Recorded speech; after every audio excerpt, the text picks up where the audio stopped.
That was a terrific video, and I just want to call out our friends at Lacey, Claire, Maiche, and Regina. They've been excellent in collaborating with us on this event, and we deeply appreciate all of our partners at Lacey. So now I would like to introduce our first panel. It's entitled Energy Storage, Driving California's Clean Energy Transition, with our moderator and my boss, Danny Kennedy from New Energy Nexus.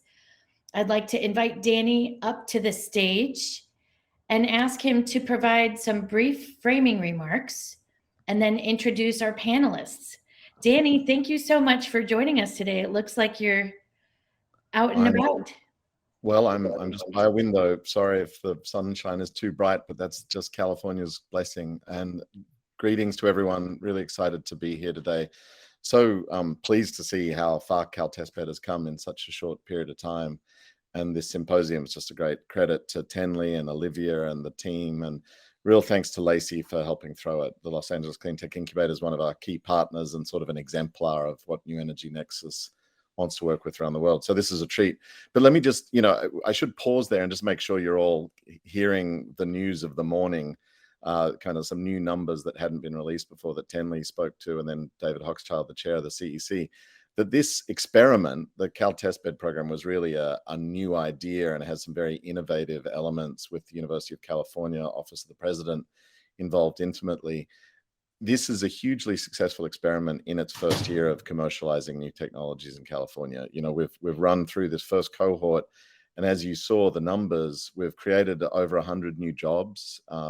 We've also seen a multiplier effect of the funds, $5 million of state funds in vouchers for these companies to do their testing processes with the campuses and the labs.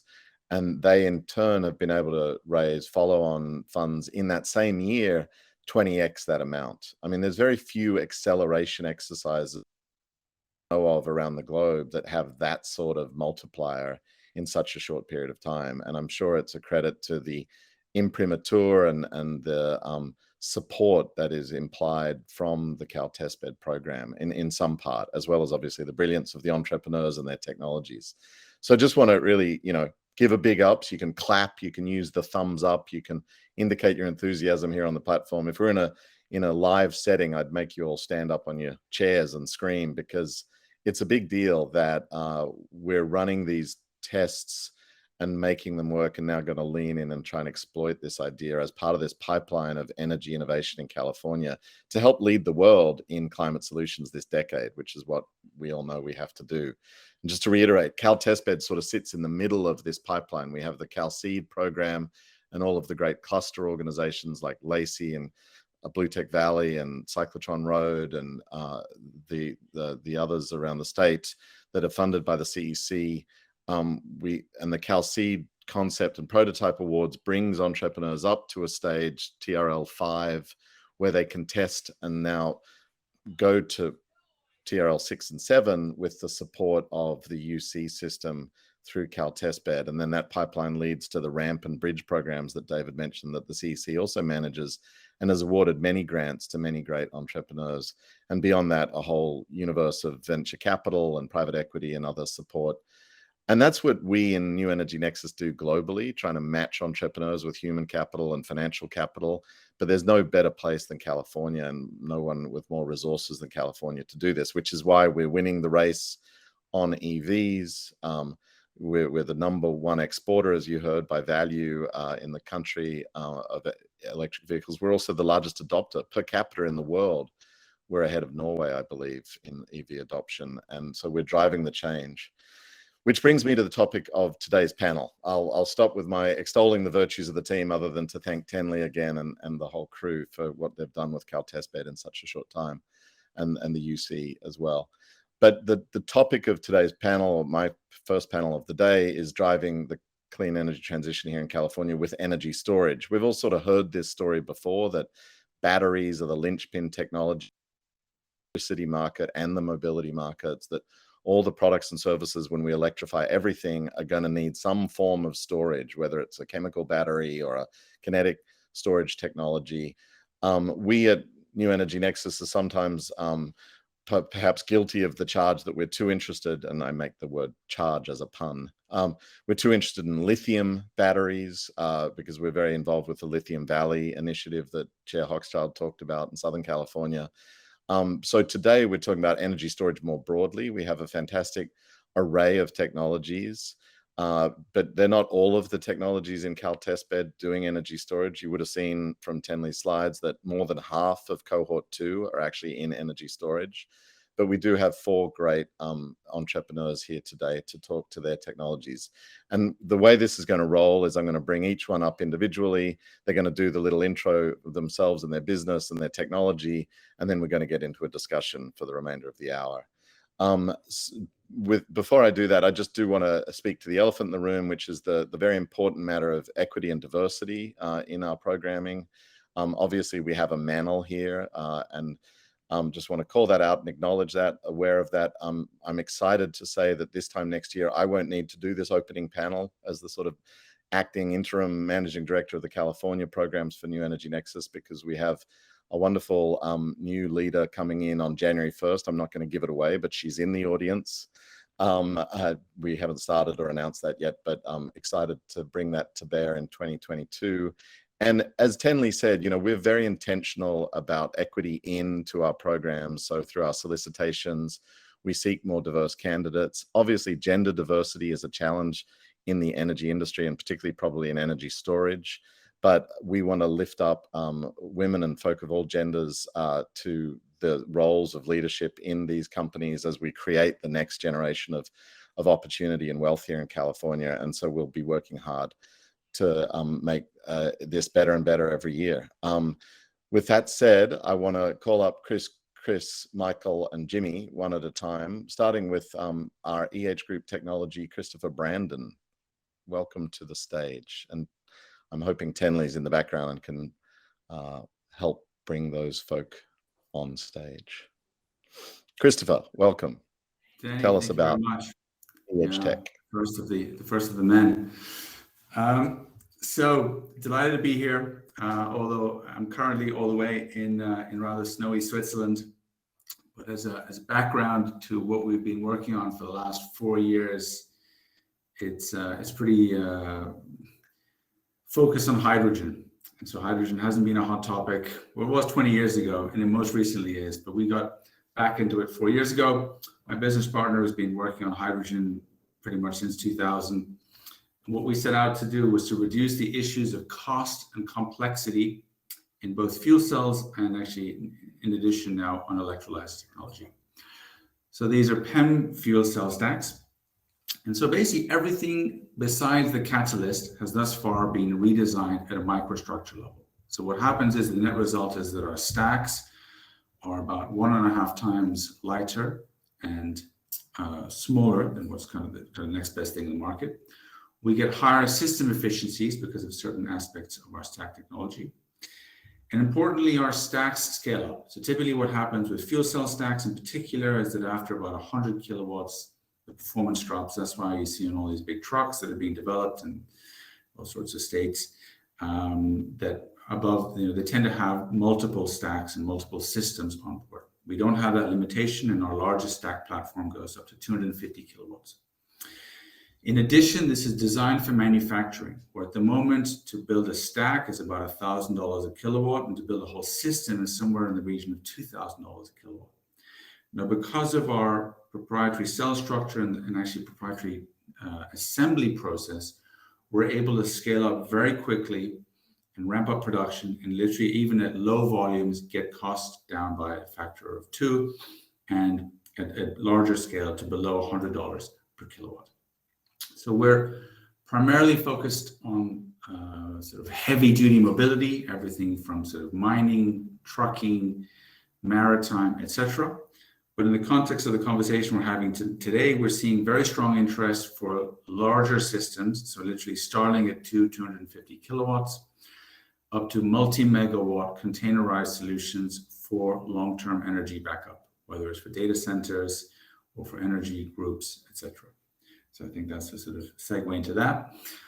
Our Fuel cell technology is much more advanced. We're sort of at TRL 7. So since 2020, we've been deploying our stacks and systems on a variety of mobile and stationary applications for some EV superchargers, for some forklifts, for a whole range of applications, maritime, etc. And we're currently working with the CalTestBed group for testing long-term durability and advances on our fuel cell stacks, as well as working on sort of lower TRL developments of the same essential concept in electrolyzer mode as well. So hydrogen was always sort of very strong in California, and we're very delighted to see that it's back at the front of the agenda.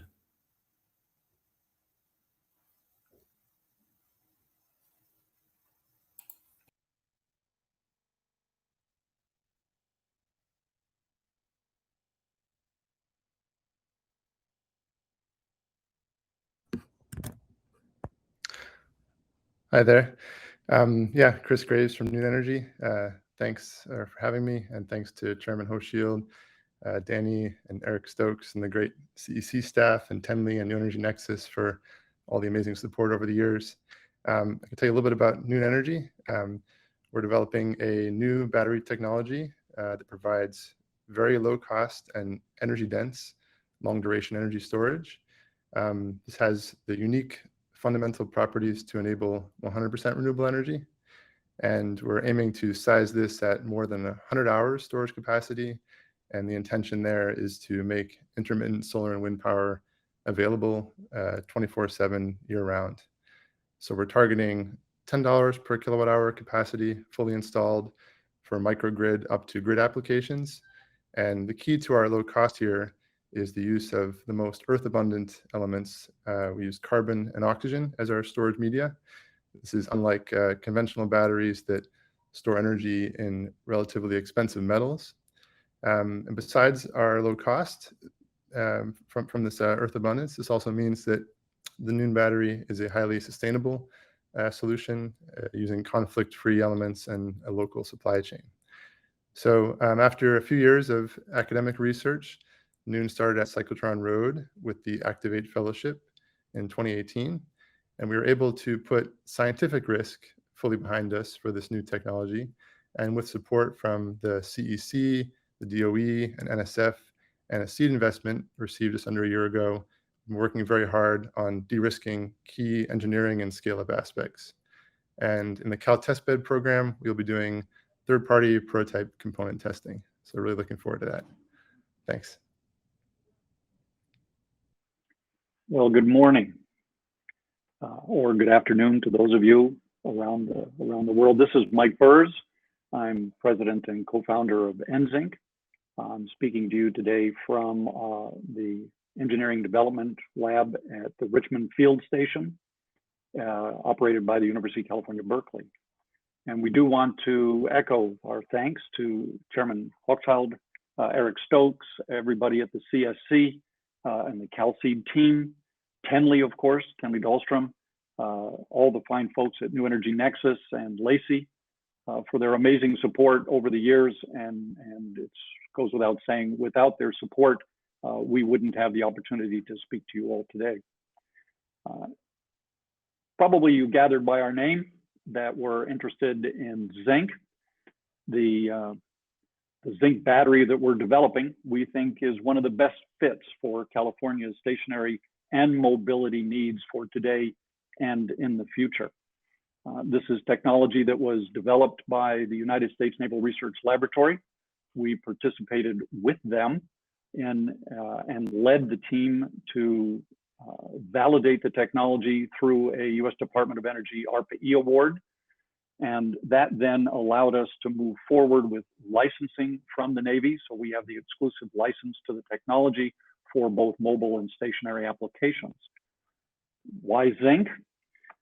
What's interesting about this particular configuration is the elements that the Navy felt were important around safety and high performance and cost were exactly what the commercial world was looking for as an alternative to lithium ion. So the battery that we're working on actually has then the performance of lithium batteries without fire or thermal runaway potential, but it's as low cost as manufacturing a lead acid battery. It's the fourth most mined metal on the planet, using conflict-free and locally sourced materials. It can offer long duration from 2 hours to 12 hours. But one of the more interesting aspects is that we're able to convert existing lead acid manufacturing plants, both here in California, in the United States, and around the world, to turn them essentially into gigafactories with about 1/10 the cost that they would incur to build a new lithium plant. And therefore, they can then produce high-tech batteries, which have half the greenhouse gas emissions of their previous or lead acid world, and 1/20th that of making lithium batteries. So we're delighted to be working with the CalTestBed team and the University of California, Riverside to test both our prototype battery for both mobile and stationary applications. And today I'd like to take the opportunity to announce that we've brought on some partners to help as part of our advisory and technical team as we move forward into that testing. We've brought aboard, these are the first 4. We have other companies that are going to help us out. The first is the battery company Saft, owned by Total. They're one of the world's leading advanced battery companies, and they've helped us both with engineering and material support. Pedigo, which is California's largest e-bike manufacturer. That will be our first battery for the e-bike world. We've also brought aboard ChargeNet Stations, which is looking to provide charging for electric vehicles through retail stores that people frequent a lot in their daily lives. But this means that it makes electric vehicle charging and other types of charging available, particularly for people in low-income and disadvantaged communities. And we've expanded even to a company called Base, which is a world leader in battery manufacturing and distribution in the country of Bangladesh. So we're trying to expand both our reach as well as our technology to make the green energy revolution happen faster. Thank you very much. Hello, everyone. My name is Jimmy. I'm the founder of Evolo. We are developing an easy to manufacture, maintenance-free, low-cost hydrogen production system. Let me start by introducing the team. Again, I'm Jimmy. Costa Rica, immigrated to the US about 10 years ago.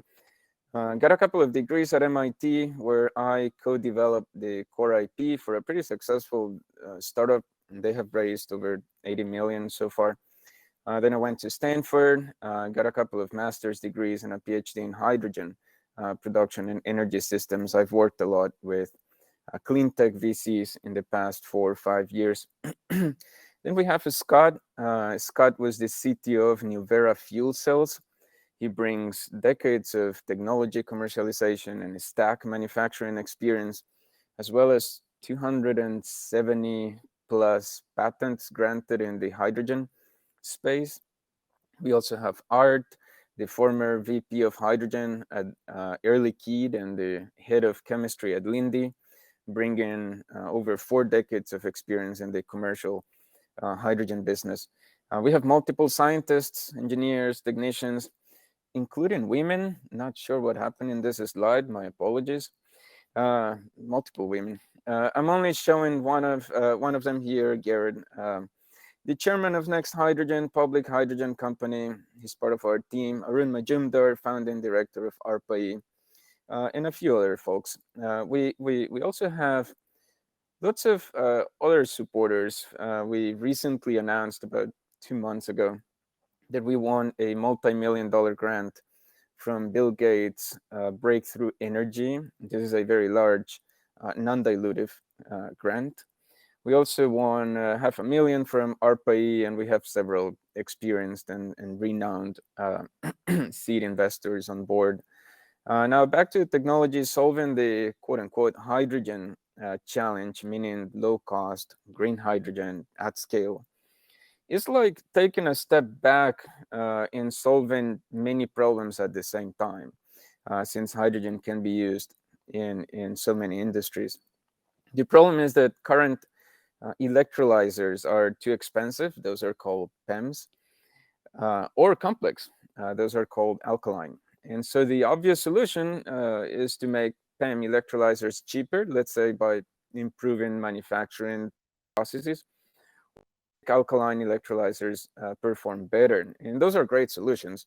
But in my opinion, as a systems person, the ideal system is one that optimizes multiple variables. It's not just about cost or performance, but an optimization of variables. Specifically, number one, durability. Number two, scalability. Number three, manufacturability. And we have innovations and obviously IP on those three areas. Now, apologies for the jargon, but in case there's someone into electrolysis out there, we're working on pure water, dry cathode, and ion exchange membrane electrolysis. So basically that means alkaline chemistry, so very low capex, no liquid electrolyte, so maintenance free, and electrochemical hydrogen compression, so high pressured for free, basically. So basically the holy grail of electrolysis. And back to the business side, we will be deploying our first system at a steel annealing facility in late 2022. But the next step right now is to scale up and test the technology, which is why we were selected for Cal Testbed. And start developing our manufacturing facility, which is why I'm here. And since that's capital intensive and slow, so any help with that would be hugely appreciated. But that's Evolo. Thank you so much.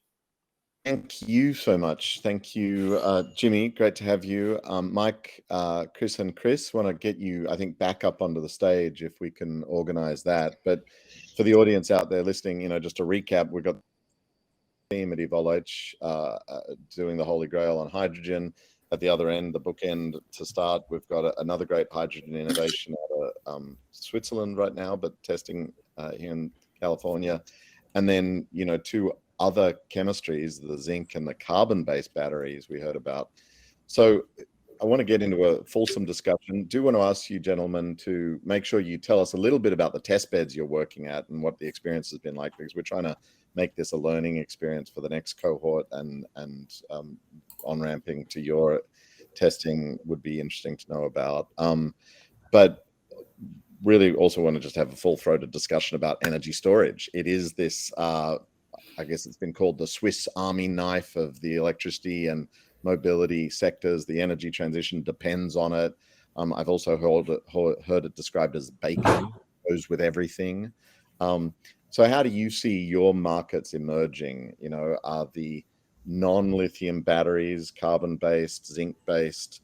Are they already getting traction and growing in either the electricity markets for energy storage on the grid or in the EV space with Pedigo and the electric bike phenomenon? I thought that was a great announcement, Michael. And likewise, hydrogen. There's certainly a lot of news about hydrogen. Again, as we heard, it was big 20 years ago, and it's big again with Twiggy Forrest and folk out of Australia. But is hydrogen actually getting traction in the market? How do you see the energy storage markets growing? And I'll go backwards and start with Jimmy, and then get to you all, Chris and Chris, as well. Absolutely, thank you. I think we will put more and more emphasis on long duration energy storage in the coming years. So long-term storage will continue to grow in importance in order to maximize utilization of primary renewables, wind, solar, hydro, all of that, and minimize investment. And as someone who works on hydrogen, it would be very easy for me to criticize batteries when it comes to long-term storage. But in reality, this will be so important and such a big undertaking that many technologies will play a role.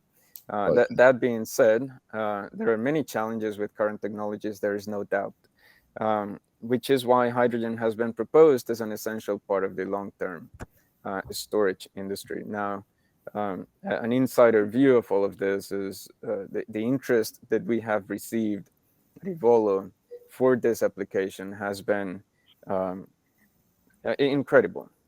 Basically, the limiting factor at this point is us, Evolo, and how fast we can go. It's not the market, which is really interesting. So now, depending on the testing within the UC system is critical then for your getting through that bottleneck phase? So 100%. So we have internal data. We are characterizing our system ourselves, but nothing compares to going to Lawrence Berkeley lab and asking the to double check and just help us characterize the system even further. So there is no doubt that that's going to change. That's going to make a big impact for us, the CalTestBed program. Yeah, that's great to hear. Michael, NZinc, how's it going? Market wise, you sound like you're ready to roll and want to build manufacturing capacity. Are we there? And how has testing helped you? Well, first, Danny, just let me say that after, I don't know, dozens of years in engineering, I'm delighted to see so many energy storage groupies gathered in one place. One doesn't get quite the attention, and we're gratified to see that. Regarding our technology, just to kind of put it in context, like I said, this was originally developed by the United States Naval Research Laboratory because the Navy was looking for essentially a safer alternative to use for both ships and submarines and aircraft. And just last year, the Navy actually put out an RFP for nickel zinc batteries to replace the lead acid batteries aboard submarines. So, the military, which is kind of a look into the future because they tend to look at advanced technologies and then adapt those, and then they tend to move out, even though there are instances, where the military seems to be slower. They're actually looking at replacing old technology with new technology, in fact, zinc technology, because of those advantages. The reason I say that is that for the Navy, those kind of applications are mission critical. And for the people that we're interested in, like the utilities, microgrid operators, and mobility, it's a mission critical item, right? Without the battery, the system doesn't work. And therefore, show me is huge for them to get that kind of confidence, which then leads into your comment for the previous speaker. Yes, the CalTestBed is going to be essential for us to demonstrate both the performance as well as the cost, metrics. And that's why we're inviting, users of the system to be part of our team so that we can then make sure that we're getting the right requirements into our testing envelopes and then back out to them so that they can then increase their confidence. But we do have a lot of interest in what we're doing, mainly because everybody wants to see batteries, energy storage as an appliance. Appliances to everybody, mean safe, mean dependable, and affordable. And I think that's what we're trying to work for, is to make sure that whether it's an office or a home or a factory, cities, stationary or mobile, that batteries then move into that level where they're an appliance and they do their job with safety, with confidence, and with reliability. Absolutely. But can I just double click on something you said there? So, because I'm trying to draw out learnings for us as we run commercialization programs everywhere, but improve on the CalTestBed process as well. You're bringing in the names you mentioned, SAFT and Pedigo and Base and ChargeNet, because they're appliance deployers of your battery technology, and you want them to be at the testing stage. At the table. At the table. Making sure you're meeting their needs and measuring it. That's correct. Plain sight. And the benefit of CalTestBed with the open IP arrangements with UC is that, at UC Riverside, you're testing, I was there last month, they can actually, peek under the hood and make sure it's all right. Is that correct? That's correct. You got it right there in a nutshell. And I mean, every engineering endeavor that I've been involved in, as you know, Danny, I was program manager for Nissan's car to race at the 24 Hours of Le Mans. And what was interesting is the one thing that we did differently in the design of that car is that we brought the race team into the design of the car early. That way, then we weren't kind of trying to re-engineer the car at the racetrack.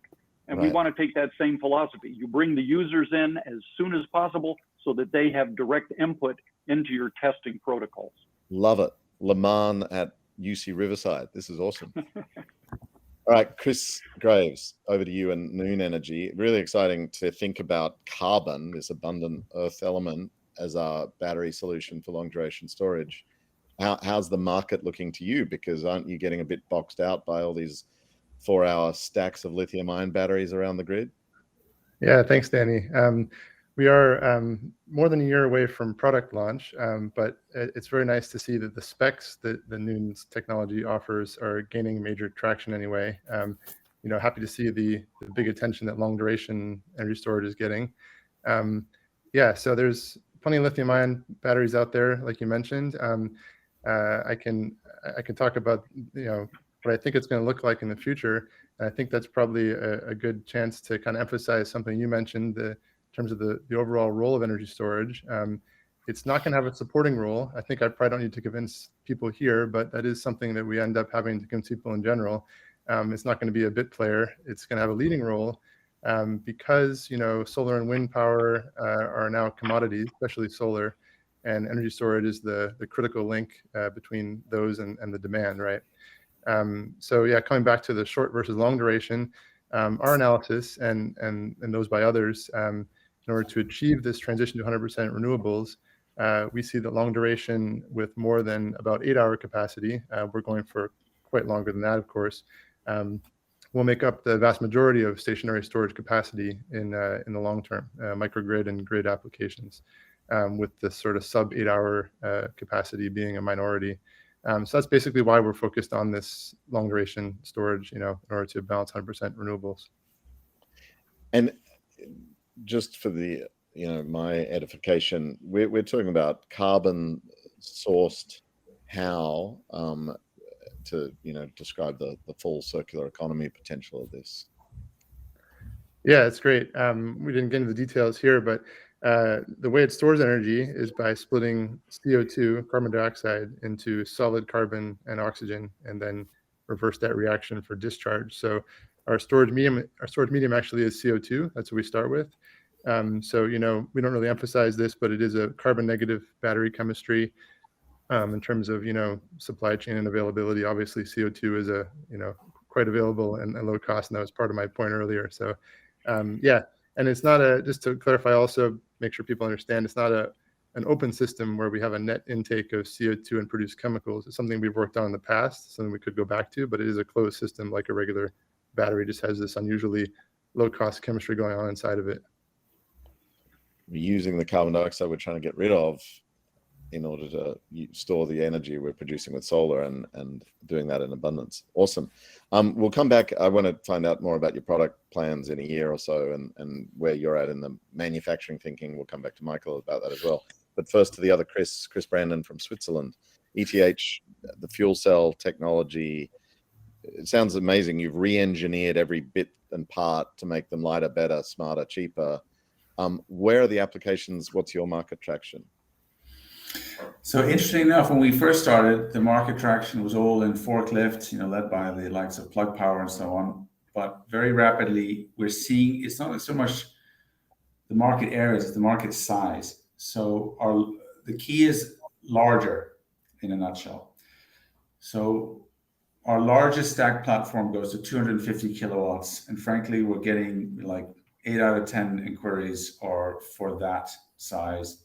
So in mobility, it's from maritime, mining, heavy trucking, rail, but it's for stationary applications, it's the same. It's 80-90% practically the same module. It's just a little bit simpler because you've got maybe less vibrations, less external issues. But it's the same module that goes into a 1.5 to 4 megawatt containerized fuel cell solution. And that's the the building block is the same. So across stationary and mobility, it's all larger stuff. Where particularly on mobility side, at the moment there's a limitation with battery technology, which I don't think will be matched. We're not one of those who think that hydrogen is the solution to everything, but it's certainly one of the solutions that's going to be there. And I'll maybe just big machines is what I'm hearing, like the mining sector, for example. Big machines and also big backup. So it's backup for data centers that need multi-megawatt. They want to remove their big diesel generators and put fuel cells. But it opens up interesting business models as well, where you're using electrolyzers and storage and fuel cell systems, if you can get the capex down, and you look at the price volatility of electricity over months, I know someone was just mentioning this in the chat. Actually, if you get your capex down far enough, which is exactly what we're trying to do, and what sounds like what Jimmy's trying to do, actually the maths add up pretty fast. It does change things quite significantly. I was gonna ask you about that. I do want to come back to you and Cal testbed testing process, but while you're mentioning that, to interrupt you, I love it when we sort of see peanut butter and chocolate happen in our programs. You know, often we see the sort of roll up of a couple of companies in a cohort because they just are better together. So let's just pretend, thought experiment, we're pairing Jimmy's electrolyzer tech, dream sort of status stuff with your better, smarter fuel cell at scale. What are the economics of that at high order, and what's the round trip efficiency? Not to geek out too much on the physics of it, but that's always the thing some people ask about the hydrogen question. Are we feeling really great about that? Are you saying that those two things, with that capex and yours, we could really have a winner here? Not to put you on the spot too much. No, sure. Jimmy, do you want to take this one, or I'm happy to? So let's see. We've done some economic analysis on this, and what I can say is that when you do sensitivity analysis, what matters the most, keep in mind that low-cost electricity usually has a low capacity factor. So what matters the most in all of this is the capex of both the electrolyzer and the capex of the fuel cell, and that could be that, in our opinion, that is the biggest deal, quote unquote. Right. So you see it as a win too, Christopher? Yeah, I mean, I'm going to echo that. We did a specific analysis for basically a large data center and energy group in Holland. And even where volatility of electricity prices is lower in Holland than it is in California, where you guys have some proper vol. And I ran a macro hedge fund for 20 years, so I know about vol. I mean, but you can't capture that over days. You need to capture that over weeks and months. And then you get $50 variations over the time period, and you don't need to do that many cycles to at least pay for your capex. And you still have what you really wanted was clean energy storage for your 3 days to keep your data centers running. And within a year it depends where, but a year to 18 months, you paid off most of your capex. And now you still have your backup. Fantastic. Interesting stuff. Christopher, what is the testing story for ETH? Yeah, so just quick. So the key aspects for us. So even though we've been around 4 years, everyone wants to know that, we're replacing diesel generators effectively, which, diesel generators don't also last forever, but we know that they last, 20,000 hours. And for a young company, obviously we haven't even been around for 20,000 hours. So it's the validation of the performance, the fact that we say our power density is X, but it's more the external accelerated testing, degradation, and really going down to microscopy and stuff on the cell analysis, which, to have the resources to do that internally is not going to happen. And then also you're getting it done. We're working with UCI, the National Fuel Cell Research Center, which is one of the top 3 labs in the States, which is just awesome. That's fantastic. Yeah, well, I know UC Irvine is happy to be working with you on that. Let me jump into the sort of scale up conversation, just to dream big here, because now seems to be your moment. Energy storage is happening, like we've discussed. It's the biggest number of companies in the second cohort, and the hype in the VC community is strong, and the force is with you. And now California has some money to make further grants, the bridge and the ramp we discussed, but there's also a recently announced EV manufacturing grant program, a one-time $250 million, which will include money for battery making in state. And then the federal government, of course, just passed the infrastructure bill that has $6 billion available for battery making and recycling in country, and their grants of $50 million and above. So hands up if you're applying for those or thinking about it, reckon you'll be in the queue. And you know, what are we talking about with manufacturing in California or the rest of the US? What are the jobs? What are those multiplier, those spillover dynamics that Tenley was talking about? The geometric benefits that come from this innovation that you're driving. I saw Michael and Chris Graves stick their hands up. So Michael, do you want to tell us first? Sure, Danny. The first thing is that kind of our philosophy in how we wanted to deploy this technology is essentially speed at scale. It's, you know, we can scale with speed, right? So rather than trying to create a complete battery factory and all the associated issues around your supply chain, you know, your supply and distribution channels, your customer relationships and branding and so on. What we've done is use the experience of the team, each of them having probably well over 35 to 40 years in the battery business. We said, how about if we take the technology and scale it quickly? So when we started at CalSeed, we were about this big, and now we're about this big in terms of it. And next year we'll double the size of it again. What we're trying to show is that we can scale the technology quickly, but then the way it works is we can partner with existing lead acid manufacturing or nickel metal hydride manufacturing to deploy the technology, take advantage of their existing relationships, large scale manufacturing and so on. So it becomes a drop in. Essentially what you end up with is being able to make gigafactories very, very quickly with low initial capital investment. I mean, we have at least 3 major manufacturing here in California, Santa Fe Springs, West Covina, and San Diego. There are dozens of lead acid and nickel metal hydride just here in the United States, and triple to quadruple that around the world. So kind of what we can do is put in that technology, modify that existing factory, and start deploying batteries which have 3 times the energy of the existing lead acid batteries, equivalent to lithium ion, with 3 times the cycle life very, very quickly. So that's kind of the idea, is that we need to move as fast as the deployment of renewable energy is happening now. Amazing. Yeah, fantastic strategy to utilize the existing stock of lead acid battery businesses around the world.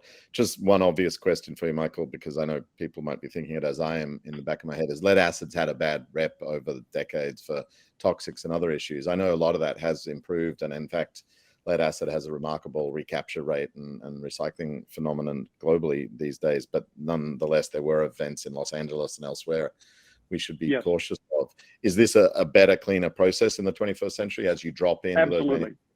Are we doing Absolutely. this? You know, lead is a toxic material.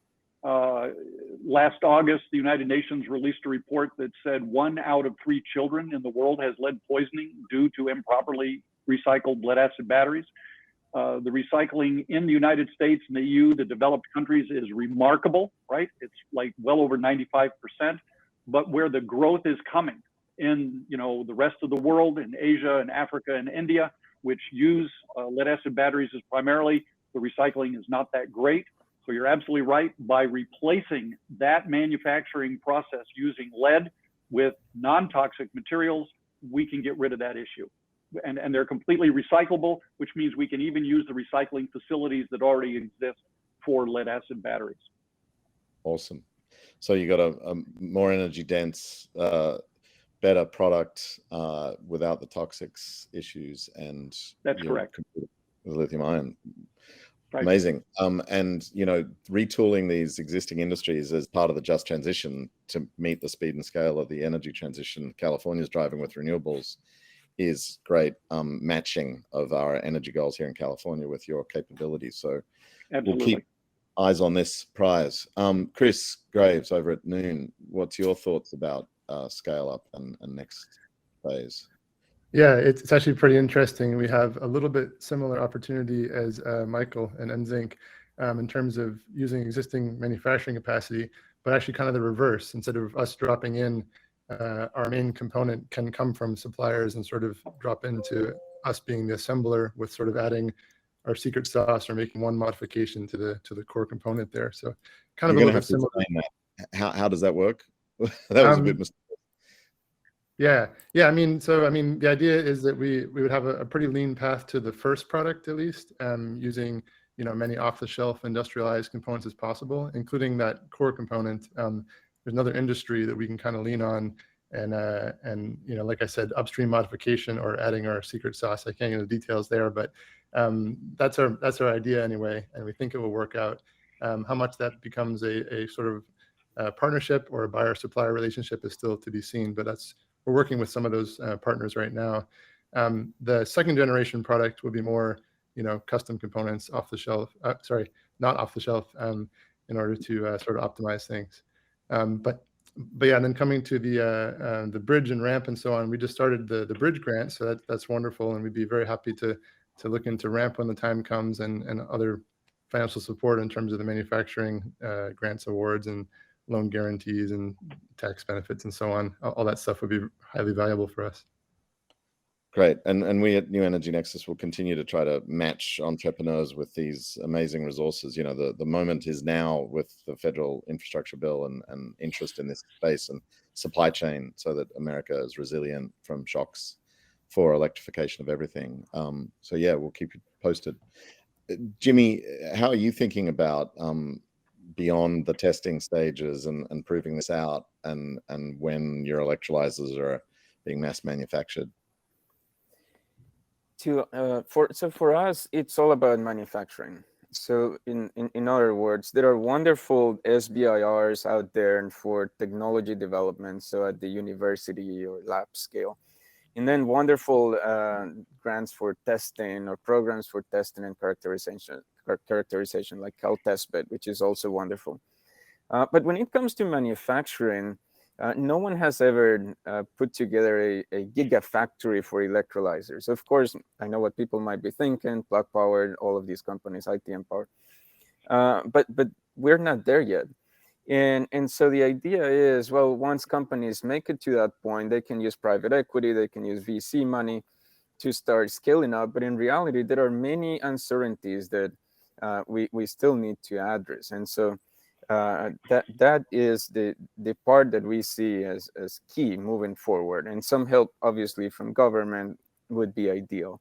Now, regarding a timeline, we will be deploying systems in the next, but they're all going to be made, by us by hand, pretty much. Mm-hmm. So it's all about manufacturing moving forward and how fast we can skip some steps instead of reinventing the wheel. Do you expect to be able to do that in the States, particularly in the state of California? Like assuming there will be government support, which I think you can assume there will be. And again, not knowing the letter of the law in detail, but I think the infrastructure bill has money for hydrogen component manufacturing. Do you think you can do the scale up and build the first hydrogen electrolyzer gigafactory in California? 100%. That is absolutely the goal. And in California, indeed, that's our focus. Yeah. Not to put you too much on the spot, but yay, that's a good result. and wonderful to hear more from Christopher Brandon about ETH's plans. You're a global player with footprint in Europe as well as the States. How are you thinking? Yeah, so Switzerland's about the last place you want to be doing large scale manufacturing, I'll tell you that much. And so a couple things. The first is that our production process is integral to sort of our edge. So the whole design of our cells and everything, it's been designed for manufacturing. We started working with an industrial partner in 2018 on the production process of the stacks. So at the moment to build stacks is very cumbersome, numerous partners, stamping, laser welding, all these steps. It's no wonder that it's expensive and slow. And to give you an idea, to make a 100 kilowatt stack, the state of the art's like 25 minutes, 30 minutes, thereabouts.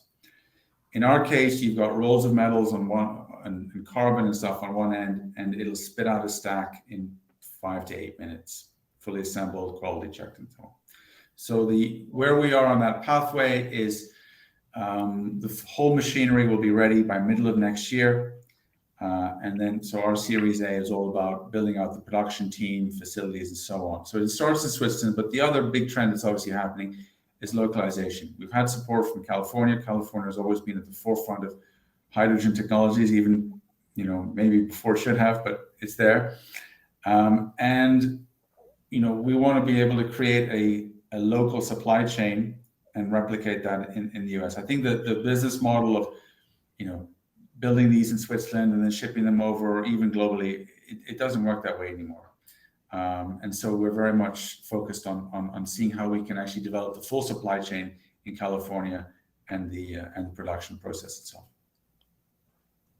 Can I ask you all a question? We're sort of running up towards the end of our time here, but there is a lithium cluster also in California. None of you gentlemen are driving innovation in that regard, but is it advantageous to sort of see an industrial sector in a regional place and co-locating with that? Because there's talent then, and there's dialogue and money that comes to the place. I'm sort of thinking about Southern California is particularly like an advanced manufacturing center with Los Angeles. You've got the EV manufacturers Chair Hochschild was talking about, sort of clustered around LA, from Ampere, the aviation example Lacey has, to Pedigo, and people I think are all SoCal based. Is there something about a geography that you'd like to locate in, or are you cool to be at Richmond Field Station, Michael, and know that folk are doing good work down at the Salton Sea on lithium and potentially zinc recovery, by the way? I'm just trying to actually ask for a friend. Oh, well, thanks. We'll talk later, Danny. I appreciate it. Yeah, we would like to see California kind of expand what it's doing around both technology and manufacturing around renewable energies, the same way California was the leader in aerospace, engineering. My background is aerospace engineering, went to Cal Poly San Luis Obispo, worked at GD down in San Diego. And then over time, California, which literally put people on the moon with the technology that we were developing, that kind of faded away. And I think now kind of a renaissance around high technology, green technologies, I think would be really great to both foster it from, if you will, the green collar perspective, is bring that back to California. Whether it has to be located within, the LA area or the San Francisco area, I don't think that means as much. But clustered around the excellent university system we have and the labs that we have, I think that should be a major policy thrust from both the California Energy Commission and the governor. Yeah, and clearly, with this partnership with the University of California Office of the President, we're sort of proving this with your cases and our test bed. But good thoughts. Chris Graves, are you SoCal centric? Are you going to head to, Riverside as key testing facility? How's it looking for you? Yeah, it looks good. UC Irvine will be the test bed anyway, and we're Northern California based, but it looks good. We're planning to stay, and I think as well, California is actually leading, in terms of the energy storage and energy transition. So I think just keep going. I spent almost a decade in Copenhagen, Denmark, and that's pretty progressive in terms of energy. And it was nice to see some of the same targets happening in California as over there. So keep it going. Yeah. Sorry, I mixed my Riverside and Irvine test beds. Too many. There are 60 in the network, so we've got to keep it clear. Absolutely. I think we're besting Denmark, but I get it. The wind ecosystem in Denmark is awesome. Not that it's better, it's just we're bigger. And I see Tenley's back on the screen, which probably means I've used up the time. I don't know if Jimmy or Chris Brandon, you want to say anything to part, but really enjoyed the conversation. I hope the audience did too. Jimmy or Chris, before we... I'll just add on that topic is that, certainly within this hydrogen, is that for hydrogen technologies to succeed, the whole ecosystem has to mature, accelerate, scale up, and get costs down. So the cheaper Jimmy's electrolyzers are, and the better storage we have, the better market I have as well. But we all sort of feed off each other as well, and obviously the cluster effect is important in that respect. Yeah, And my last comment would be, we have everything we need in California: channel, supply chain, expertise, as well as customers. So we just need some help and guidance to put it all together. But we don't even need to get out the state. Great comment to close with. We've got everything we need in California, from the gentleman from Costa Rica originally, I think, a country which is leading the world in renewables adoption, but we're a bigger economy and doing it right here. So thank you all for what you're doing, changing the world with your innovations, and thank you again for participating in the testbed program of New Energy Nexus. Tenley, back to you. And thank you. Thank you so Our pleasure. much to all of you. That was a terrific panel. Danny, I'm so grateful for your moderation. You're so skillful at this. So thank you very much for participating. Christopher, Chris, Michael, Jimmy, you were all fantastic. And I'm so happy to welcome you to our second cohort of Cal Testbed. And we're really looking forward within the New Energy Nexus team, and also at the campuses that you guys are going to be doing your testing at. We're really excited to get rolling with your testing and see how we can continue to assist you as you accelerate towards commercialization. It's really exciting to hear the developments that have happened so far, and we hope that we can make a big impact. So next, I would like to ask you to join me on a journey. We are going to take a couple of virtual lab tours, the first of which will be UC Riverside, and we will then travel over to UC Davis, and we want to see what capabilities they have to offer.